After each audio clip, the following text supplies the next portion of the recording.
ಹರೇ ರಾಮ. ಪ್ರಿಯ ಬಂಧು, ಶುಭೋದಯ.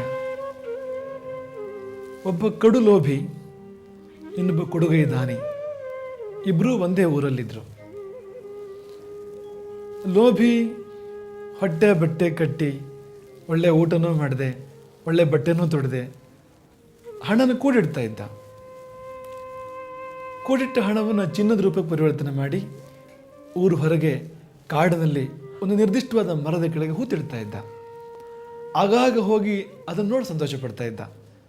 ನಮ್ಮಲ್ಲೂ ಕೂಡ ಅನೇಕರಿಗೆ ಚೆಕ್ ಬುಕ್ ಪಾಸ್ಬುಕ್ ನೋಡಿ ಸಂತೋಷ ಪಡ್ತಾರೆ, ಹಣ ಖರ್ಚು ಮಾಡೋದಿಲ್ಲ ಇವತ್ತಿನ ಕಾಲದಲ್ಲಿ ಕೂಡ ಆ ತರಹ.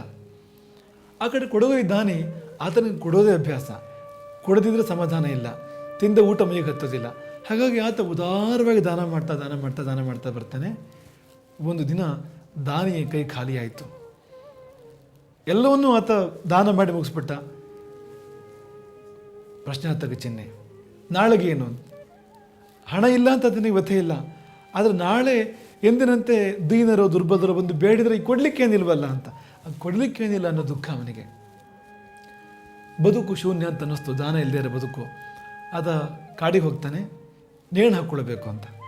ಅದೇ ಮರವನ್ನು ಸಮೀಪಿಸ್ತಾನೆ. ಯಾವ ಮರದ ಕೆಳಗೆ ಚಿನ್ನ ಹೂತಿಟ್ಟಿದ್ನೋ ಲೋಭಿ, ಅದೇ ಮರವನ್ನು ಸಮೀಪಿಸ್ತಾನೆ. ಮರ ಹತ್ತಿ ಒಂದು ಕೊಂಬೆಗೆ ಹಗ್ಗ ಕಟ್ಟಿ ಕೊರಳಿಗೆ ನೇಣು ಬಿಕ್ಕೊಂಡು ಧುಮುಕ್ತಾನೆ. ಅದೃಷ್ಟ, ಕೊಂಬೆ ಮುರಿದೋಯ್ತು. ಆತ ಕೆಳಗೆ ಬಿದ್ದಿದ್ದಲ್ಲೇ ಬಿದ್ದಿದ್ದವನು. ಎಲ್ಲಿ ಚಿನ್ನದ ಗಟ್ಟಿಗಳನ್ನು ಹೂತಿಟ್ಟಿದ್ನೋ ಲೋಭಿ, ಅಲ್ಲೇ ಬಿದ್ದ. ಮಣ್ಣು ಸಡಿತಾ ಇದ್ದಿದ್ದರಿಂದ ಕಾಲು ಒಳಗಡೆ ಹೋಯಿತು. ಚಿನ್ನದ ಗಟ್ಟಿಯ ಪಾತ್ರಕ್ಕೆ ಕಾಲು ತಾಗಿತು. ಏನೊಂದು ಕುತೂಹಲದಿಂದ ತೆಗೆದು ನೋಡಿದರೆ ಚಿನ್ನದ ಗಟ್ಟಿಗಳ ರಾಶಿ. ದೈವಾನುಗ್ರಹ, ಆತ ಮನೆಗೆ ಬರ್ತಾನೆ, ಮತ್ತೆ ದಾನ ಶುರು ಮಾಡ್ತಾನೆ. ಅದೇ ದಿನ ಸ್ವಲ್ಪ ಹೊತ್ತ ನಂತರ ಲೋಭಿ ಚಿನ್ನ ಕೂಡಿಸಲಿಕ್ಕೆ ಹೋಗ್ತಾನೆ. ಆ ಮರದ ಬಳಿಯಲ್ಲಿ ನೋಡಿದರೆ ಏನಿಲ್ಲ, ಯಾರೋ ತಗೊಂಡು ಹೋಗ್ಬಿಟ್ಟಿದ್ದಾರೆ. ಆತನಿಗೂ ಬದುಕು ಶೂನ್ಯ ಅಂತ ಅನ್ನಿಸ್ತು. ಧನವಿಳಿದ ಬದುಕು ಏನಿಲ್ಲ ಅದರಲ್ಲಿ ಅಂತ ಅನ್ನಿಸ್ತು. ಅಲ್ಲೇ ಆತ ದಾನಿ ಬಿಟ್ಟು ಹೋದ ಹಗ್ಗ ಇತ್ತು. ಆ ಹಗ್ಗ ಕೊರಳಿಗೆ ಕಟ್ಕೊಂಡ. ಇನ್ನೊಂದು ಕೊಂಬೆಗೆ, ಪಕ್ಕದ ಕೊಂಬೆಗೆ ಆ ಹಗ್ಗ ಬಿಗಿದ, ಧುಮುಕಿದ. ಈ ಸಾರಿ ಮರ ಆ ಕೊಂಬೆ ಮುರಿಲೇ ಇಲ್ಲ. ಕೊಟ್ಟದ್ದು ತನಗೆ, ಮುಚ್ಚಿಟ್ಟದ್ದು ಪರರಿಗೆ.